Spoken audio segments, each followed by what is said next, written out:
My name is Matt Oztalay. I'm a technical artist at Certain Affinity. And how did you get into tech art? From what path? Programming, art, something else? I got in it from art. I started as an environment artist, and within about 2 weeks of working in a production environment, decided that I needed to make the pipeline more efficient. So can you give an example from that process that, what did you need to do to make your environment art more efficient? The first problem I ever solved was hiding collision.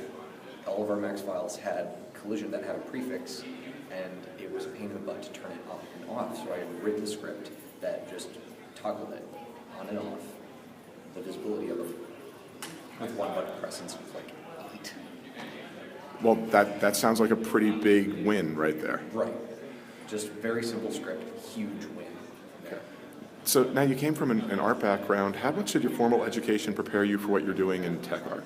I started in informal education. I was educated as an artist, and as part of that, we had a couple technically focused classes.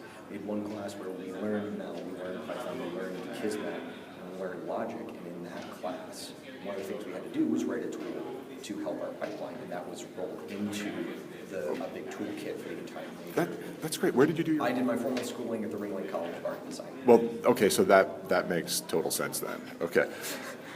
So, because these don't strike me as the kinds of things that are normally taught in an art track, but at Ringling, of course, they would be. Right, and what's nice about, or what I've seen interesting about Ringling is of the past 3 classes of 2011, 2012, and 2013, 3 tech artists have come out of that program.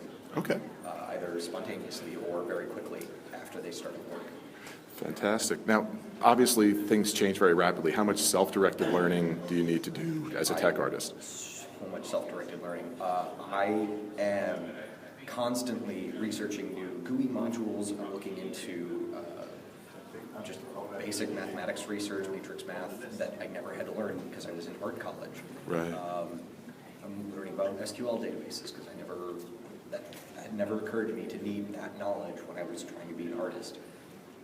So every single day I'm learning something new, either on the job or at home, or experimenting at home with some new crazy tool.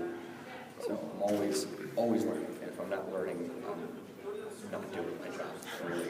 Okay. What kinds of sources do you use? Just obviously Google, just like, hey, I need to know this? Or are there other things that are like on a constant crawl that you go through, like certain sites you always visit? Or? I always visit Stack Overflow.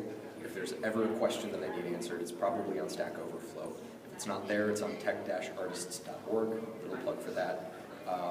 If I need like a little bit of education in some aspect of Python I'm not used to, Code Academy, CODECAD, codeacademy.com. Okay. Yeah, those are great sources. Fantastic. So what would you want to tell academics about tech art that we probably don't know? I don't know if it's that you don't know this, or that some people just aren't aware that it's, tech art is an option, and it's incredibly valuable. Of a big group of environment artist temps that I was with at Vigil, I was the only one that stuck on through the ages because tech art was incredibly valuable. Okay. So that was important. The other thing, tech arts kind of spontaneously generate.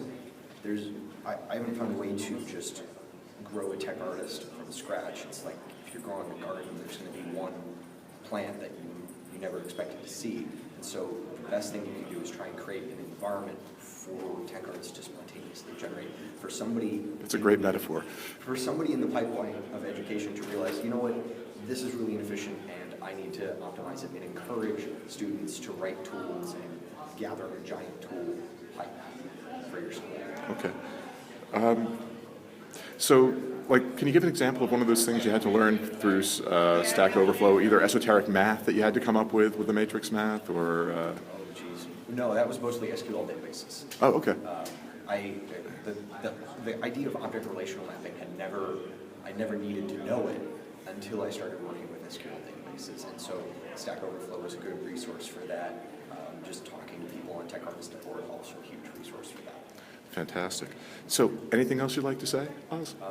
Tech arts are awesome. Everybody should have them in their studio, and it still surprises me that there aren't tech arts in every studio.